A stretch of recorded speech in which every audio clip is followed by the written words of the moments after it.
Hello everyone, আসসালামু আলাইকুম। কি অবস্থা সবার, কেমন আছেন সবাই? আশা করি সকলেই ভালো আছেন। আপনাদের দোয়া আলহামদুলিল্লাহ আমি অনেক ভালো আছি। তো আজকে আপনাদের সামনে নিয়ে এসেছি একটা ছোটোখাটো ব্লগ ভিডিও। আজকে ব্লগটা একটু অন্য টাইপের হইতে যাচ্ছে। তো দেখতেছেন নৌকার মধ্যে অনেক ডেক পাতি সব কিছু নিয়ে আজকে আমরা চলে যাইতেছি হাওড় মানে যেহেতু আমরা গ্রামের বাসায় বলে টুলাপাতি খেলার জন্য। তো আমাদের সব বন্ধু বান্ধব মিলে চলে যাইতেছি হাওড়ের টুলাপাতি খেলার মজাই আলাদা। তো ফাইনালি আইসা পড়ছি আমরা হাওড়ের মাঝখানে। তো দেখিয়ে দিলাম আপনাদেরকে হাওড়ের প্রাকৃতিক সৌন্দর্য।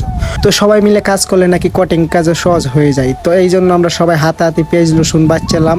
সবাই মিলে একজনে চাউল দিতেছে, আর একজনে পেঁয়াজ বাঁচতেছে। আমার হাতে একটা ধরে দিল রসুন, আমিও রসুন বাঁচতাছি। তো এখন রাত হয়ে গেছে, রান্না বাড়া করতে করতে রাত যেতে হয়ে গেছে। তো এখন সবার প্লেটে ভাত বাইরে দেওয়া হচ্ছে। আর আমার বাবুর্চি বন্ধু এখন তরকারি নিয়ে আসছে। তরকারির কালারটাই কিন্তু অনেক জোস, আজকে অনেক মজা হইব দেখতে। কালার দেখে মনে হইতাছে। তো এখন সবাই খাওয়ার জন্য প্রস্তুতি নিতেছে। তো অবশেষে খাওয়া লাগে গেছে। সবাই খাইতে খাইতে ঘাইমা গেছে। আর কেউ একটু লাউ শব্দ করে না, সবাই খালি মায়ের উপর আছে। আর আমি এই দিক দিয়ে আরেকজনের ভিডিও করা নিয়ে ব্যস্ত, আমার সবাই খাওয়ার পিছনে পালাইয়া দিছি। তো অনেক মজা হয়েছে নান্দা বাড়া। তারপরে আম্বু খাইলাম, আম্বু খাবলায় সাবলায় খাই নিলাম। তো খাওয়া শেষে সবাইকে জিজ্ঞেস করলাম যে রান্না বাড়া কেমন হয়েছে। সবাই বলছে অনেক মজা হয়েছে। আসলে কিন্তু রান্নাটা অনেক জুস হয়েছে, অনেক ভালো লাগছে খাওয়ানটা।